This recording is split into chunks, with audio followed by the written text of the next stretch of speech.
fact, it is the main culprit here of the problems happening, all these hormonal problems. And it has to do with not the abundance of cholesterol, but actually the lack of cholesterol. It is basically the precursor and the thing that is required in order to make all of those hormones that I just mentioned before. As you might have guessed, humans in today's day and age actually seem to have quite a bit more problems. And I mean, there are so many of these problems occurring, and even people actually solving these problems. I guess all those mood swings really do have a originating factor. Instead of basically taking the drug that pharma wants to give you, you could actually just take salt and you can get the exact same response of regulated blood pressure. Isn't that a little weird? Seems like pharma should just be selling you basically salt pills then, huh?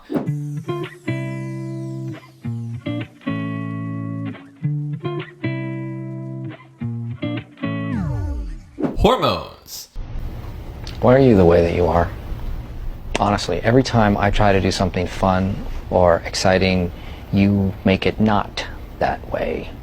Hormones are an absolutely crucial part to our body and the functioning of our body, correctly anyways. And there could be many hormones like testosterone, estrogen, insulin, glucagon, cortisol, aldosterone, you name it. There are plenty and plenty of hormones that are crucial to our body's functioning. And these hormones all work in sync with each other and basically are in synchrony. Now, as you might have guessed, when this one ends up getting affected, another one gets affected, and it is this giant domino effect. And the thing is, hormones really start to fly all over the place and problems start happening, whether that be PCOS, it could be PMS, pain during menstruation, it could be autoimmune conditions. I mean, this, again, a lot of these actually do apply to women in particular. But there's also ones that happen in men, and it could be things like acne, it could be things like basically going bald, it could be weight gain because of cortisol, it could be type 2 diabetes, which is basically just insulin resistance. It could even be non-functional male reproductive organs, which yes, basically means erectile dysfunction. Even more problems could happen, and it could be like mood swings, both in not just women during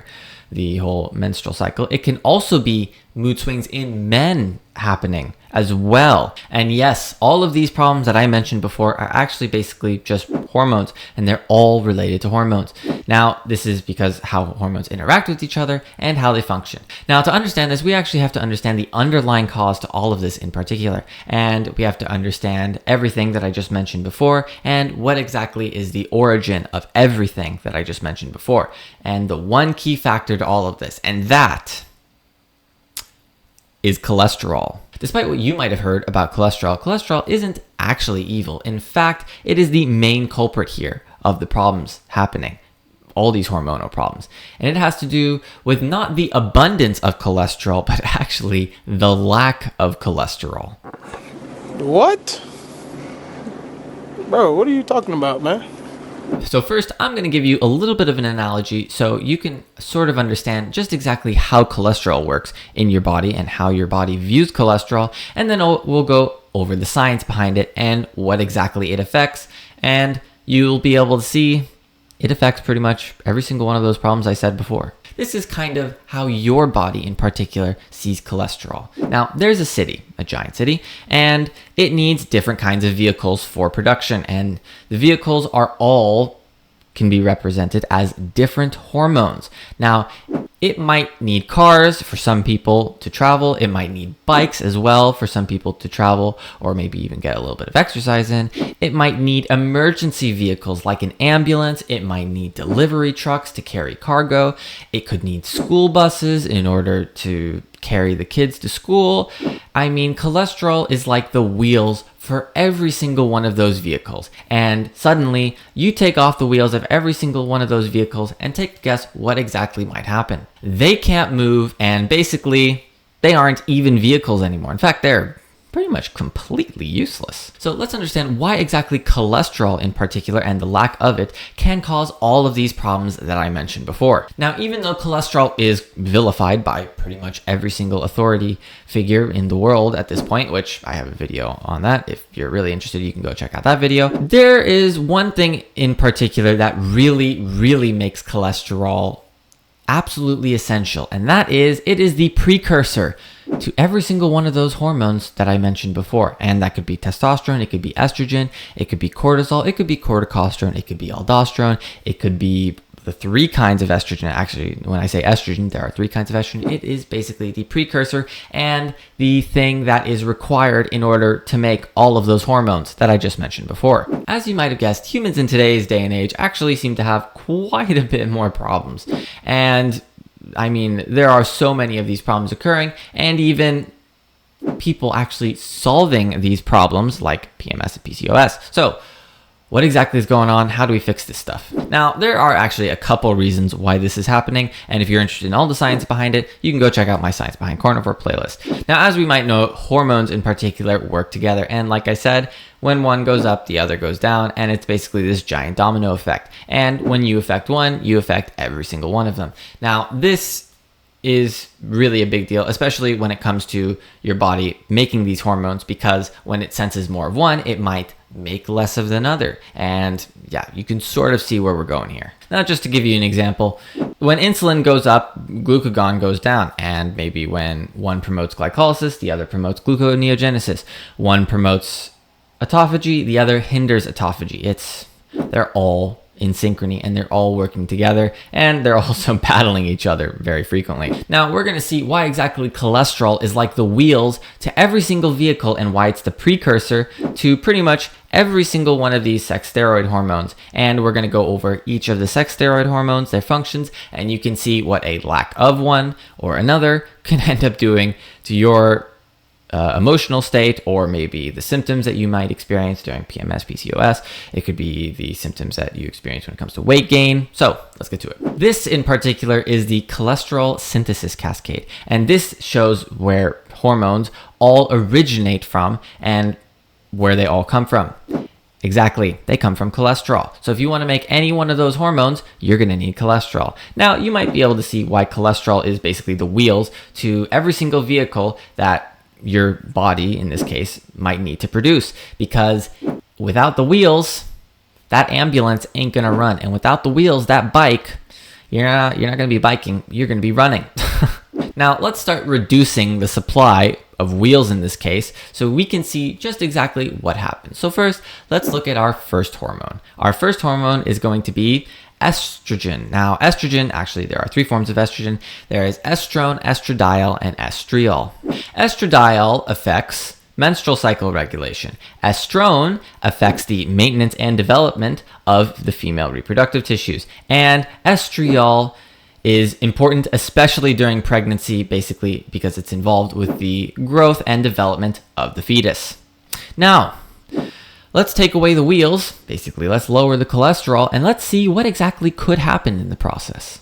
Wow, would you look at that? The menstrual cycle regulation actually starts getting uncontrolled. And not only does the menstrual cycle regulation start getting uncontrolled, problems with the menstrual cycle and maintenance of the development of female reproductive tissues get affected as well, basically. That means the growing of the breast and the hips. Yes. And basically the development and the growth and the development of the fetus being hindered, and basically birth defects possibly occurring. So we can probably start to see why exactly cholesterol is so essential for estrogen. But that's just the estrogens.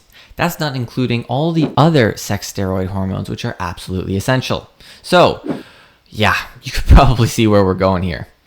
Just imagine all the other problems that it causes. Now, let's look at the neurosteroids in particular, and we'll look at one, which is probably the cause of this moodiness during the occurring of the menstrual cycle, and that is allopregnanolone. Now, allopregnanolone in particular is very, very important when it comes to the regulation of mood, stress response, especially in women, although it does apply to men as well. So let's take off the wheels and let's see what exactly could happen when the wheels are taken off of allopregnanolone. Wow, well, who would have thought?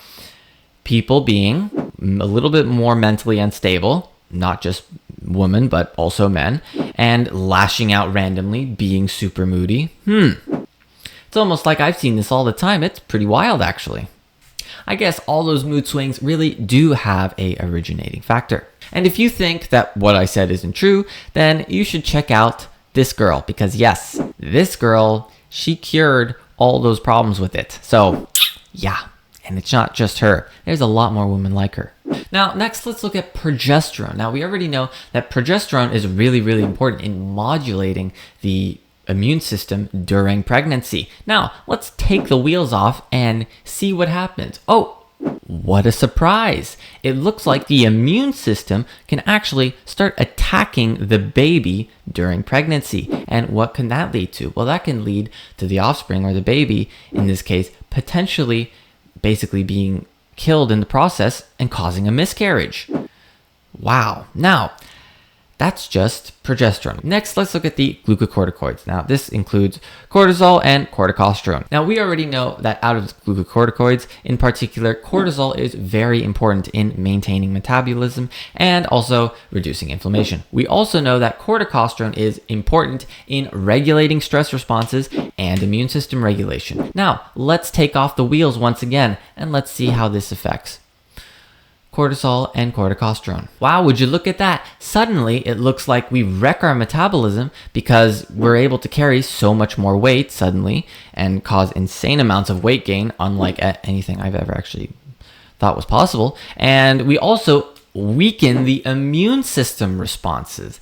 That's kind of big. Not only that, we even exacerbate the stress responses, which might basically look like high anxiety and in the process. So again, that's kind of a big deal. But it doesn't stop there, because we have even more hormones, and this could be the mineral corticoids like aldosterone. Now, aldosterone is very, very important in regulating blood pressure. So let's exactly see what happens when we take the wheels off of this one. Oh, wow. Would you look at that? It looks like blood pressure starts increasing and it gets out of control. In fact, Big Pharma even made a drug that's supposed to target aldosterone and regulate this hormone. You know what's really crazy about this one? Is instead of basically taking the drug that pharma wants to give you, you could actually just take salt and you can get the exact same response of regulated blood pressure. Isn't that a little weird? Seems like pharma should just be selling you basically salt pills then, huh? Strange. Next, let's look at some of the androgens. Testosterone and DHT. Now, there's also a couple other androgens, but I'm just going to go over these two. Now, we already know testosterone is absolutely pivotal and crucial to male development when it comes to muscle development or when it comes to male reproductive tissues. And DHT in particular is important for hair growth and physical characteristics of males. And yeah, let's take the wheels off once again. Oh, what a surprise. When we take the wheels off, it looks like suddenly you have men with lower muscle mass and non-functional and ineffective reproductive areas like erectile dysfunction. And you also have men going bald. What a surprise, huh? Interesting. Take a guess. How do you undo all of these problems and get rid of them? That's right. You eat more meat and more cholesterol, basically meat only, preferably if it's possible, and you completely reduce the amount of carbohydrates that you eat. And this is exactly how you can basically get rid of all these problems. Now, what exactly might that look like in real life? Now, that could look like eating meat. It can look like eating eggs. It can look like eating beef or whatever animal products, honestly. If it's an animal product, it's probably better. I would be careful with the cheese and milk because they do contain glucose, which does affect cortisol, but that's besides the point. Now, if you noticed, everything I said there actually sounds like what a carnivore would do, which is a little bit strange. Now, if you thought this video in particular is interesting, you should check out my video on how humans actually aren't omnivores. Yes, and I demonstrate this by looking at the digestive tract of humans, and we compare the digestive tract of humans to an herbivore and a carnivore, and you will see, based on that, really, really quickly that humans definitely lean a lot more towards one side. And we show all the numbers as well too. So you can see it quite literally with your eyes. Thank you to all of my viewers and all of my subscribers. I am finally a YouTube partner. And if you want to help me support this YouTube channel and help this YouTube channel grow, then please click the join down below link where you can become a member. And members also get exclusive perks as well. And that could be something like asking me questions directly about not just health topics, but any topic. It could be a lot of things. So anyways, go click that join down below button. And thanks for watching. If you found this video helpful, then please like, sub, and comment down below. And share this with everyone else, especially women, because I think that this video is very, very helpful for women, because I don't think they deserve to suffer all these problems during that menstrual cycle part. Anyways, without further ado, thanks for watching. I'll see you in the next one. Peace.